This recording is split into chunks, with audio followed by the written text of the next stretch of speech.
আছে। এজন্য বান্দা যখন আলহামদুলিল্লাহ বলে, মহান রব্বুল আলামিন তখন জান্নাতের 8টা দরজা খুইলা দেয়, জাহান্নামের 7টা দরজা বন্ধ কইরা দেয়। বান্দা যখন তওবা করে, মহান রব্বুল আলামিন তার জাহান্নামের দরজা বন্ধ করে জান্নাতের দরজা খুলিয়া দেয়। মহান রব্বুল আলামিন চায় না যে তার বান্দা জাহান্নামে যাক, এটা চায় না। তাইলে আপনাদের প্রশ্ন, হুজুর জাহান্নাম কেন বানাইছে? এটা বানায় রাখছে এই জন্য আপনার আমার ভিতরে যে অন্তরের ভিতরে ভয় না থাকে, আপনার আমার ভিতরে যে অন্তরের ভিতরে ভয় না থাকে, তাহলে তো আপনি আমি গুনার কাজ করেই যাব, ঠিক কি না? এই জন্য মহান রব্বুল আলামিন এই জাহান্নাম বানায়া রাখছেন। কিন্তু জাহান্নামেও কিন্তু মানুষ যাবে। মুসলমানের ভিতরে একদল মানুষ যাইবে জাহান্নামে, সেই দল হইল দিয়া মুনাফিক, সেই দলটা হইল মুনাফিক। আর অন্য যত ধর্মাবলম্বী আছে, হিন্দু বলেন, খ্রিস্টান বলেন, বৌদ্ধ বলেন, ইহুদি বলেন, নাসারা বলেন, যত প্রকার মতত্ব, ইসলাম ধর্ম ছাড়া মহান রব্বুল আলামিনের পবিত্র ধর্ম ইন্নাদ্দিন ইনদাল্লাহিল ইসলাম, এই ইসলাম পরিপন্থী মানুষগুলা বাদে বাকি যত মানুষ সব জাহান্নামে যাইবে।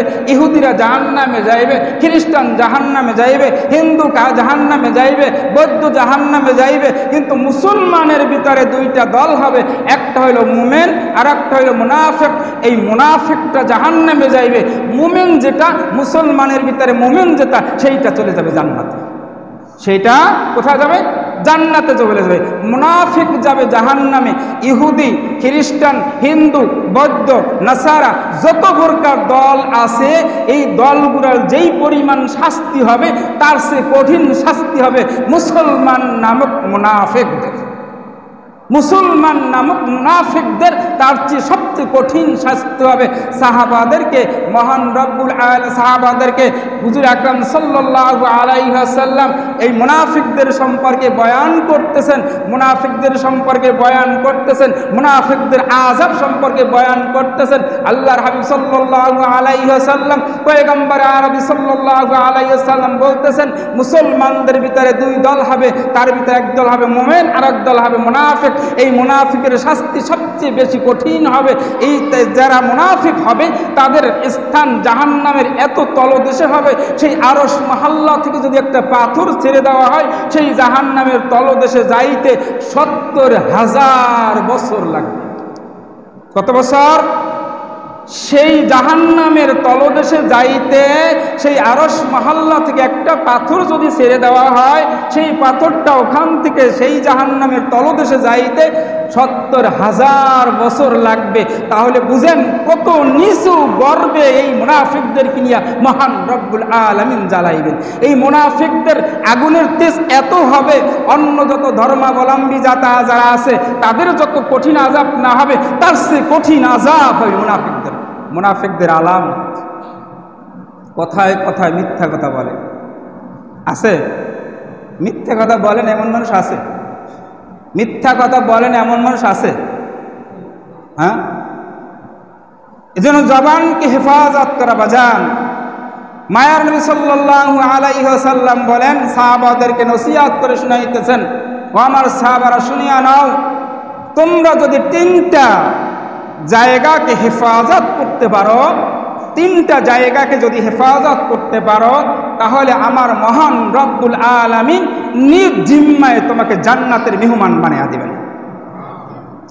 3টা জায়গা, তার ভিতরে একটা হলো জবান, একটা হলো জবান। এই জবানকে যদি আপনি হেফাজত করতে পারি, যত মিথ্যা, গেবায়াত, শিকায়েত, যত ধরনের যত গুনার কাজ আছে, এই জবান দিয়ে আমরা যেইগুলো করি, এইগুলো যদি হেফাজত করতে পারি, জবানটাকে যদি হেফাজত করতে পারি, তাহলে মহান রব্বুল আলামিন বলতেছে, আমি নিজ জিম্মায় আমার ওই বান্দাকে জান্নাতে নিয়ে যাব।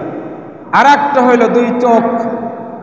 2 চোখ, আমরা 2 চোখের ভিতরে, হাদিসের ভিতরে আছে ইনান আইনুন নাজার, চোখের দেখা হইল গুনাহ, যেগুলো দেখা জায়েজ নাই এগুলো আমরা দেখি, এগুলো হলো জেনা।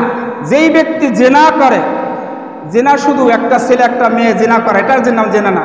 চোখে শুধু যেইগুলো দেখা জায়েজ নাই এইগুলো দেখার নাম জিনা। এই জিনা যেই ব্যক্তি করে, চোখ দিয়ে যেই ব্যক্তি জিনা করে, তার জন্য জাহান্নাম হবে। আর একটা হলো দুই উরুর মাঝখান, দুই উরুর মাঝখান যে হেফাজত করতে পারবে, এই তিনটা জায়গা যেই বান্দা যেই বান্দি হেফাজত করতে পারবে, আমার মহান রব্বুল আলামিন তাকে নিজ জিম্মায় জান্নাতের মেহমান বানিয়ে দিবেন। বাজান, যেই তিনটা জায়গার কথা বললাম, এই তিনটা জায়গা হেফাজত হইয়া চলা কত যে কঠিন, কত যে কঠিন বাজান, এটা হেফাজত হইয়া। কিন্তু এইটা হেফাজত করার জন্য আমার আপনি আগে জানতে হবে। এজন্য আল্লাহর হাবিব সাল্লাল্লাহু আলাইহি ওয়াসাল্লাম হাদিসের ভিতরে বলেন, তালাবুল ইলমি ফারিদাতুন আলা কুল্লি মুসলিম, প্রত্যেক মুসলমানদের জন্য ইলমে দ্বীন শিক্ষা করা ফরজ। আপনার ফরজ, কতটুকু ফরজ জানতে হবে এবং মানতে হবে, কতটুকু নফল জানতে হবে তদ অনুযায়ী মানতে হবে, কতটুকু সুন্নাত লাগবে ততটুকু জানা এবং মানা, ততটুকু ওয়াজিব জানা এবং মানা, কতটুকু নফল জানা এবং মানা। এই যে মাসালাগুলা আছে, এই মাসালাগুলা ফরজ ফরজ অনুযায়ী, সুন্নাত সুন্নাত অনুযায়ী, নফল নফল অনুযায়ী, এই নফল অনুযায়ী, এই যে মাসালাগুলা আছে, আপনার যতটুকু আপনার জিন্দেগীর জন্য যতটুকু দরকার অতটুকু আপনার অবশ্যই জানা দরকার। ফরজ মাসালা জানা ফরজ, সুন্নাত মাসালা জানা সুন্নাত, ওয়াজিব মাসালা জানা ওয়াজিব, নফল মাসালা জানা নফল ইবাদত। এজন্য একটা মাসালা জানলে, যদি কোনো ব্যক্তি একটা মাসালা জানে, সে যেন 60 বছরের নফল ইবাদত করে। এজন্য আপনার আমার নামাজের যে ফরজগুলো আছে, এই ফরজগুলো আপনার আমার জানা। অনেকেই আমরা জানি না যে নামাজের ভিতরে কয় ফরজ আছে, কি আছে না? নামাজের ভিতরে কয় ফরজ, ওযুর ভিতরে কয় ফরজ, গোসলের ভিতরে কয় ফরজ, মসজিদে আসলে মসজিদে ঢোকার সময় কোন পা দিয়ে ঢুকতে হয়, কোন পা দিয়ে বের হইতে হয়, বাথরুমে গেলে কোন পা দিয়ে ঢুকতে হয়, কোন পা দিয়ে বেরোতে হয়, বাথরুমে গেলে কোন দোয়া পড়তে হয়, বের হইলে কোন দোয়া পড়তে হয়, মসজিদে ঢুকলে কোন দোয়া পড়তে হয়, বের হইলে কোন দোয়া পড়তে হয়, ঘরে ঢোকার সময় কোন দোয়া পড়তে হয়, ঘর থেকে বের হইলে কোন দোয়া পড়তে হয়, তারপরে সফরের সময় কোন দোয়া পড়তে হয়, গাড়িতে উঠলে কোন দোয়া পড়তে হয়, গাড়ি থেকে নামার সময় কোন দোয়া পড়তে হয়, সাঁকো পলছে এগুলো পার হইলে কোন দোয়া পড়তে হয়, যানবাহনে চললে কোন দোয়া পড়তে হয়, এগুলো সব আপনার জানা অবশ্যই ফরজ। এগুলো জানতে হবে, এগুলো না যাই না আপনি কিভাবে আপনি চলবেন। আপনার এই জন্য ফরজ মাসালা জানা ফরজ, ওয়াজিব মাসালা জানা ওয়াজিব, সুন্নাত মাসালা জানা সুন্নাত। এই যে মাসালাগুলো আছে, এগুলো আপনার আমার সমস্ত সব কিছু আপনার জিন্দেগীর যতটুকু মাসালা জানা দরকার, এটা অবশ্যই জানা আপনার জন্য ফরজ। এই মাসালা তো আমরা অনেকেই জানি না। অনেকেই গোসল সম্পর্কে, ফরজ গোসল সম্পর্কে আমরা জানি না, সুন্নাত গোসল সম্পর্কে আমরা জানি না, ফরজ ওযুর মাসালা জানি না, নামাজের মাসালা জানি না, তায়াম্মুমের মাসালা জানি না, তায়াম্মুম কখন ফরজ হয়, তায়াম্মুম কি জন্য ফরজ হয়, তায়াম্মুম কিভাবে করতে হয়, তায়াম্মুম কেন করতে হয়, এগুলো আমার অবশ্যই জানা দরকার। আছে কি আছে না বাজান? আমরা জানিও নাকি? সবাই মনে জানি।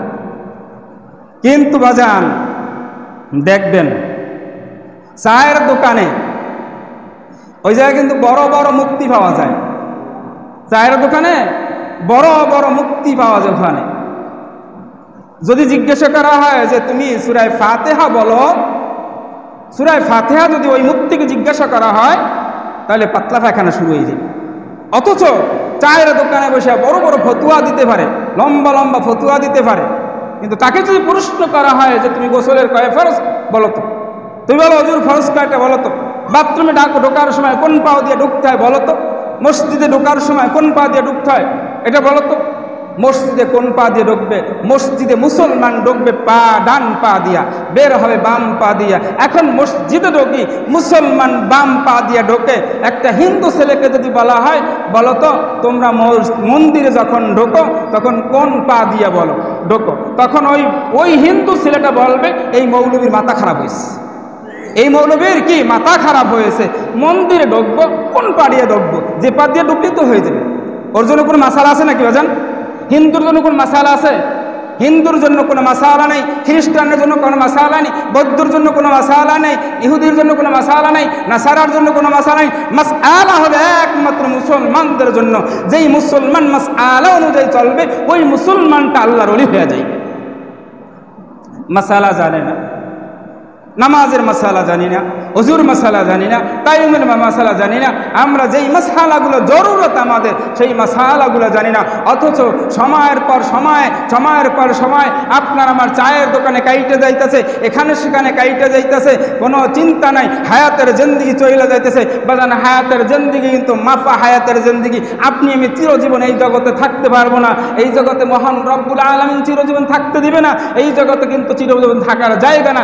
মাপা হায়াত, কেউ 60 বছর, 70 বছর, 80 বছর, 90 বছর এ পর্যন্ত হায়াত পাবে, এর চেয়ে বেশি কেউ হায়াত পাবে না। যার হায়াতের শেষ প্রান্তে এসে যাবে ওই বান্দার দুনিয়া থেকে বিদায় নেবে। তুমি কতটুকু সামান কামাই করছো, কতটুকু করো নাই, এইটা মহান রব্বুল আলামিন দেখবে না। মহান রব্বুল আলামিন দেখবে তোমার যে হায়াতের জিন্দেগি দেওয়া হয়েছে, এই হায়াতের জিন্দেগিটা তুমি কোন কাজে ব্যয় করেছো, আমার কাজে ব্যয় করেছো না তোমার ব্যক্তিগত ব্যয় করেছো।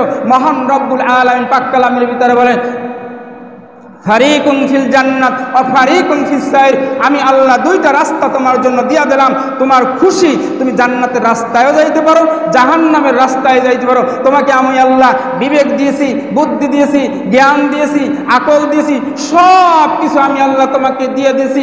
তুমি কি করবা কি না করবা, জায়গা দিয়েছি, জমি দিয়েছি, টাকা দিয়েছি, পয়সা দিয়েছি, বাড়ি দিয়েছি, ঘর দিয়েছি, সব কিছু আমি আল্লাহ তোমাকে দিয়ে দিয়েছি।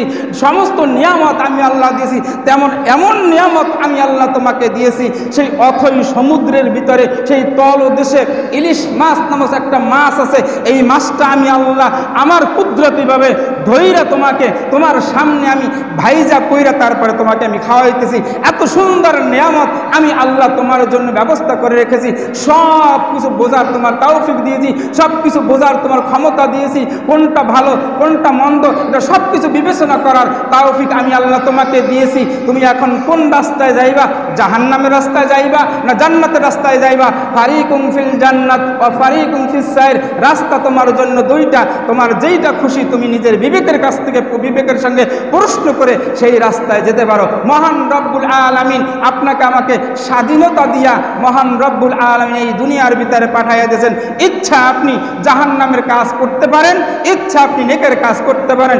জাহান্নামের কাজ করলে, গুনার কাজ করলে আপনি জাহান্নামে যাবেন, নেকের কাজ করলে আপনি জান্নাতে যাবেন। এই জন্য আপনাকে কোনো বাধা দেওয়া হবে না। এই জন্য নেক আমল করতে হলে, নেক আমল করার জন্য যেই মাসআলাগুলো আছে, নামাজ পড়ার জন্য যেই মাসআলাগুলো আছে, ওযু করার জন্য যেই মাসআলাগুলো আছে, তায়াম্মুম করার জন্য যে মাসআলাগুলো আছে, বাথরুমে যাওয়ার জন্য যে মাসআলাগুলো আছে, বাথরুম থেকে বের হওয়ার যে মাসআলাগুলো আছে, মসজিদে ঢোকার সময় যে মাসআলাগুলো আছে, মসজিদ থেকে বের হওয়ার পরে যেই মাসআলাগুলো আছে, আপনি ব্যবসা করবেন, ব্যবসার যেই মাসআলাগুলো আছে, ব্যবসার থেকে ফারেক হবেন, ব্যবসা ফারেক হওয়ার যে মাসআলাগুলো আছে, চাকরি করবেন, চাকরির যে মাসআলাগুলো আছে, চাকরি থেকে ফারেক হবেন যেই মাসআলাগুলো আছে, এগুলো সব আপনার জানা একমাত্র ফরজ।